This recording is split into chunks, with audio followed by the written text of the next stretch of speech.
क्या कारण है कि बीकॉम, एमकॉम, डबल एमए तमाम इस तरह की जो डिग्री जो हासिल होती है, उसके बाद भी जो है जो युवा होता है वो रोजगार के लिए दर-दर भटकता है। वो एक श्योरिटी तो मिलती नहीं कि भाई अगर आप ये डिग्री हासिल कर लोगे तो नौकरी मिल जाएगी। ये बात सही है कि वर्तमान की शिक्षा नीति में इस बात की गुंजाइश नहीं थी जो लॉर्ड मैकाले की शिक्षा नीति थी। क्या ये भी धर्मांतरण और धर्म परिवर्तन का एक जरिया बना है जो मैकाले की शिक्षा पद्धति रही है? देखिए, ये इनका अंग्रेजों का छिपा हुआ एजेंडा तो था ही। वो अंग्रेजी कल्चर को लागू करना चाहते थे, इसलिए अंग्रेजी की प्राधान्यता हर क्षेत्र में चाहते थे। कौन लोग हैं जो इसमें रुकावट बनते हैं? देखिए, ये बात सही है कि वर्षों तक कांग्रेस और कांग्रेस से जुड़े हुए संगठनों का प्रो अंग्रेज एजेंडा रहा है। सारी बेरोजगार तो नहीं बनेंगे? नहीं, मैं समझ सकता हूं कि इसमें बहुत बदलाव आया।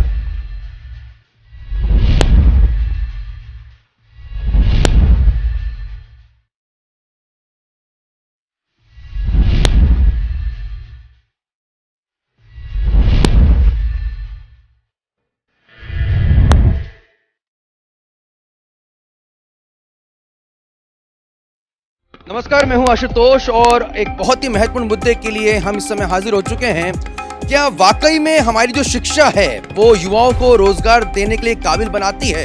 ये सवाल इसलिए भी उठ रहा है क्योंकि बेरोजगारी शुरुआत से एक बड़ा मुद्दा है हमारे देश में और चुनाव जैसे जैसे नजदीक आते हैं बेरोजगार नामक जो शब्द है वो लगातार अखबारों के जरिए, मीडिया के जरिए लगातार हमारे युवाओं के सामने आता है। आखिर बड़ी बड़ी डिग्री हासिल करने के बाद भी हमारे देश के युवा आखिर रोजगार क्यों नहीं पाते हैं? इस तमाम बड़े सवालों को लेकर हम चर्चा करेंगे मध्य प्रदेश के उच्च शिक्षा मंत्री मोहन यादव जी से। आपका बहुत बहुत स्वागत है। जी नमस्कार, आप सबका भी स्वागत है। मोहन जी, क्या आपको लगता है कि वाकई में जो हमारी जो शिक्षा है, जो हमें पढ़ाई जाती है जो तमाम स्कूलों में, कॉलेजेस में, उससे युवाओं को रोजगार मिल पाता है? वो उस काबिल बन पाते हैं कि वो किसी प्रकार से रोजगार सृजन करें, नौकरी मिल पाए उन्हें? जैसे नई शिक्षा नीति में अब इस बात के प्रावधान है कि जो व्यक्ति शिक्षा ग्रहण करने आएगा वो अपनी चॉइस से ऐसे सब्जेक्ट भी चुन सकता है जिनके माध्यम से भविष्य में उसको रोजगार की संभावना रहेगी। मैं उम्मीद कर रहा हूँ कि आने वाले समय में जब स्कूल शिक्षा पे नई शिक्षा नीति अगर लागू हो जाएगी तो कक्षा 6 के बाद ही व्यक्ति को जरूरी नहीं कि वो उच्च शिक्षा में आए, वो अपने स्वयं का रोजगार करे या उस प्रकार की ट्रेनिंग हो जाएगी जिसमें वो अगर सर्विस में भी जाना चाहे तो कर सकता है। लेकिन क्या कारण है कि बीकॉम, एमकॉम, डबल एमए तमाम इस तरह की जो डिग्री जो हासिल होती है उसके बाद भी जो है जो युवा होता है वो रोजगार के लिए दर दर भटकता है? वो एक श्योरिटी तो मिलती नहीं कि भाई अगर आप ये डिग्री हासिल कर लोगे तो नौकरी मिल जाएगी। ये बात सही है कि वर्तमान की शिक्षा नीति में इस बात की गुंजाइश नहीं थी जो लॉर्ड मैकाले की शिक्षा नीति थी, लेकिन 2020 की जो नई शिक्षा नीति आई इस शिक्षा नीति में इस बात की गुंजाइश है कि वो परंपरागत संकाय के बजाय रोजगार परक संकाय के या उसके चॉइस के हमने 85 नए नए अलग अलग प्रकार के कोर्स जोड़ा है जिसमें उसको रोजगार के बहुत सारे अवसर मिलेंगे। वो जिस लाइन में जाए, जैसे उदाहरण के लिए अकाउंट्स की अगर वो पढ़ाई करता है तो रोकड़ बही भी कैसे लिखी जाती है वो उसको प्रैक्टिकल अनुभव कराए जाएंगे। जब प्रैक्टिकल अनुभव कराएंगे तो निश्चित रूप से उसका लाभ मिलेगा और वो उसका अपना स्वयं का रोजगार करे या सर्विस में भी जाए तो उसको मौका मिलेगा। ऐसा हर एक प्रकार के जिस प्रकार के कोर्स वो जाना चाहिए। कहा कि मैकाले की जो पद्धति जो है उसकी वजह से रोजगार नहीं मिल रहा, तो आपको लगता है कि आज़ादी के बाद भी मैकाले की पद्धति से ही जो है पढ़ाई व्यवस्था को एजुकेशन व्यवस्था रही? 100%। 47 के बाद से 2 बार शिक्षा नीति बदली गई थी, एक बार 68 में, एक बार 86 में, लेकिन दुर्भाग्य की बात उसमें मैकाले की शिक्षा नीति के बारे में कोई बड़ा बदलाव नहीं किया था। पहली बार बदलाव किया माननीय मोदी जी की सरकार ने, और मोदी जी की सरकार में इस बात की गुंजाइश है कि वो जो बच्चा पढ़ने आएगा वो अपने परंपरागत संकाय के अलावा भी पढ़ सकते। जैसे मान लो साइंस करते करते वो कोई आर्ट्स का कोई सब्जेक्ट लेना चाहता है तो वो आर्ट्स भी पढ़ सकता है, या पर्टिकुलर एक सब्जेक्ट जो चॉइस से लेना चाहे वो चॉइस में ले सकता है। ये बहुत गुंजाइश अच्छी है, इसमें काफ़ी गुंजाइश है।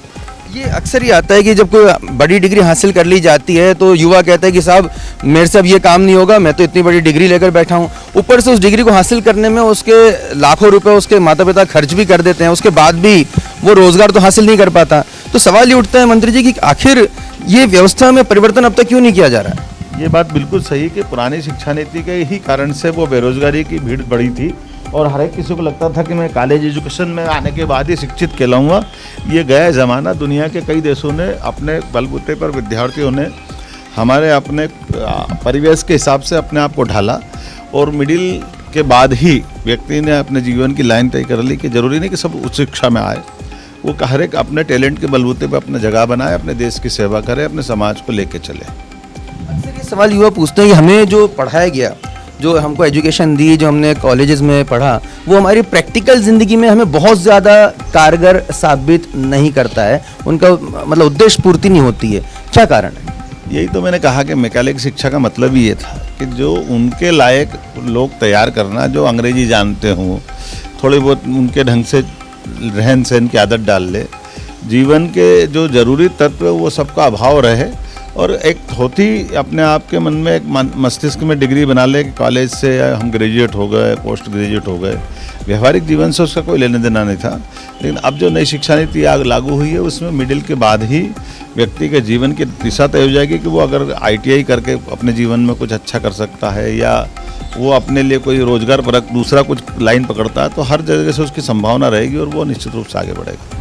आप भारतीय संस्कृति को बहुत करीब से अध्ययन करते आए हैं, संघ की पृष्ठभूमि भी आपकी रही है।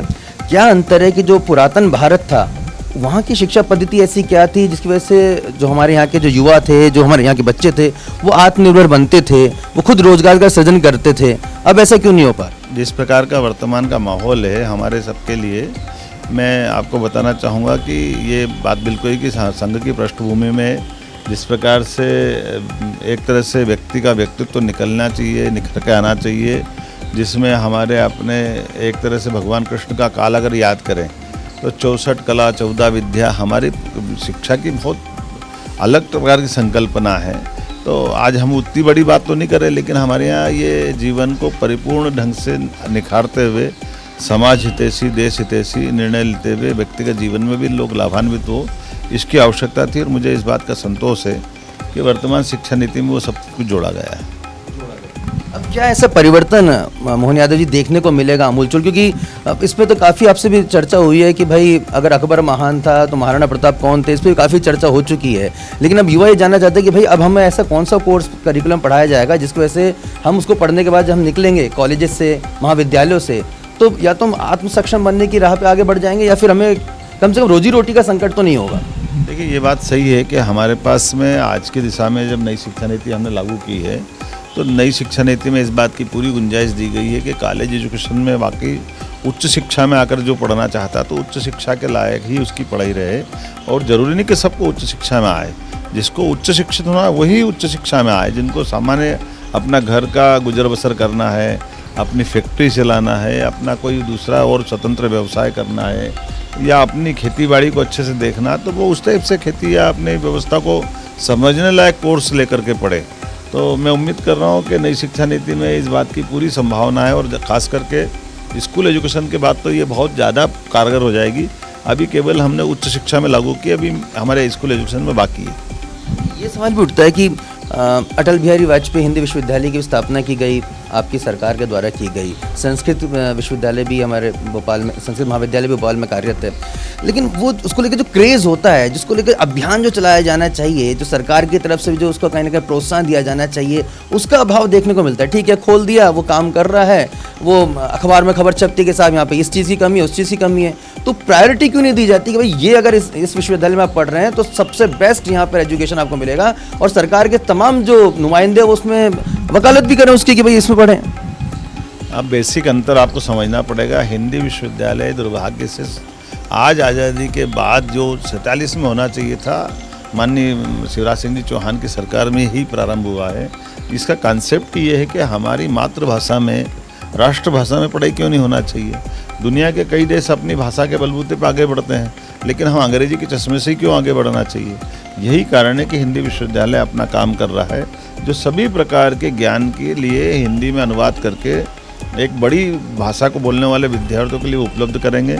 बल्कि आगे जा कर के जो अपनी क्षेत्रीय भाषाएं हैं, क्षेत्रीय भाषाओं में भी ये सभी तकनीकी शिक्षा से लेकर कल्पना तो ये की गई कि सभी प्रकार के कोर्स उनकी अपनी मातृभाषा में मिल जाए। तो आने वाले समय में ये भाषा की जो बाधाएं, ये शिक्षा को कहीं ना कहीं रोकती है, व्यक्तित्व के विकास में बाधा बनती है। इसको दूर करने के लिए काफ़ी उसमें गुंजाइश है। आपको लगता है कि जो शिक्षा के ज़रिए कहीं ना कहीं सनातन धर्म पर ये कुठाराघात किया गया, हमें गुलाम बनाया गया, क्या ये भी धर्मांतरण और धर्म परिवर्तन का एक जरिया बना है जो मैकाले की शिक्षा पद्धति रही है? देखिए, ये इनका अंग्रेजों का छिपा हुआ एजेंडा तो था ही। वो अंग्रेजी कल्चर को लागू करना चाहते थे, इसलिए अंग्रेजी की प्राधान्यता हर क्षेत्र में चाहते थे।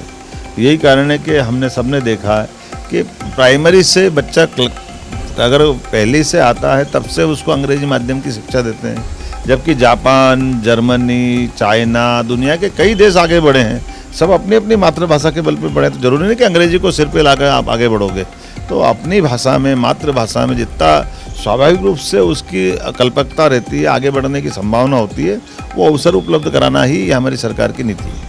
जब इस तरह का परिवर्तन जब आप करते हैं तो सबसे बड़ा गतिरोध कहाँ पे आपको लगता है कि कौन लोग हैं जो इसमें रुकावट बनते हैं? देखिए, ये बात सही है कि वर्षों तक कांग्रेस और कांग्रेस से जुड़े हुए संगठनों का प्रो अंग्रेज एजेंडा रहा है। हाँ, कांग्रेस ने अपनी स्थापना की जड़ में अगर देखना हो तो 1885 में लॉर्ड हमकमल एवहुम ने कांग्रेस की स्थापना की है। तत्कालीन उस समय के लोगों ने कांग्रेस को अपने ढंग से लागू किया है। ये अलग बात है कि कुछ दौर ऐसे आए हैं जब कांग्रेस के अंदर बाल गंगाधर तिलक, पंडित मदन मोहन मालवीय, ऐसे महापुरुष महात्मा गांधी जैसे भी आए जिनने राम राज्य की बात कही है।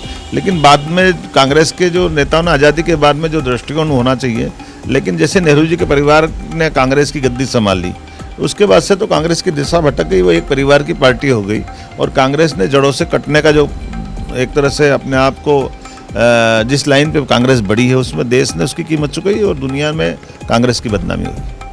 अब एक अंतिम सवाल मैं लेना चाहूँगा सर, जो आप नई शिक्षा नीति के बाद बात लगातार कर रहे हैं कि परिवर्तन देखने को मिलेगा, वो परिवर्तन की शुरुआत कब से होगी, क्योंकि अब काफ़ी वक्त बीता जा रहा है? देखिए, हमारे लिए देश का हम पहला राज्य है मध्य प्रदेश जिसने नई शिक्षा नीति फर्स्ट ईयर से लागू कर दी है। आज ही यशस्वी मुख्यमंत्री के साथ हमने समीक्षा बैठक में सेकेंड ईयर की तैयारी कर दी है। हम उपलब्ध संसाधन के बलबूते पर एक ऐतिहासिक कदम हम आगे बढ़ाने जा रहे हैं और उम्मीद कर रहे हैं कि नई शिक्षा नीति में जो कल्पना की गई है वो सब हम विद्यार्थियों को दें और इसके माध्यम से भारत की उच्च शिक्षा के क्षेत्र में मध्य प्रदेश आगे बढ़ के दिखाएगा। आत्मनिर्भर बनाया जाएगा बच्चों को। निश्चित रूप से शिक्षा नीति अगर लागू होगी तो शिक्षा नीति के लाभ सब पूरे प्रदेश को मिलेंगे, विद्यार्थियों को मिलेंगे। डिग्रीधारी बेरोजगार तो नहीं बनेंगे? नहीं, मैं समझ सकता हूँ कि इसमें बहुत बदलाव आएगा। बहुत धन्यवाद। हम उम्मीद करते हैं कि जल्दी ये बदलाव हमें भी देखने को मिलेगा और मोहन यादव जी, नई शिक्षा नीति के जरिए हम उम्मीद करते हैं कि हमारे जो ज़्यादा से ज़्यादा युवा हैं वो आत्मनिर्भर बने, न केवल खुद रोजगार हासिल करें बल्कि दूसरों को भी रोजगार दें और उम्मीद करते हैं कि जल्द से जल्द ये परिवर्तन देखने को मिलेगा। तो मोहन यादव जी के साफ तौर पर कहना है कि जल्दी परिवर्तन देखने को मिलेगा। कम से कम मध्य प्रदेश में इस और काफ़ी बड़ा कदम उठा लिया गया है, नई शिक्षा नीति को तेजी से लागू किया जा रहा है। हम उम्मीद करते हैं कि आने वाले दिनों में हमारे देश से और कम से कम हमारे प्रदेश से बेरोजगारी का मुद्दा पूरी तरह से गायब हो जाए। कैमरामैन आनंद सुजाने और विदुर झा के साथ आशुतोष, इंडिया फर्स्ट न्यूज।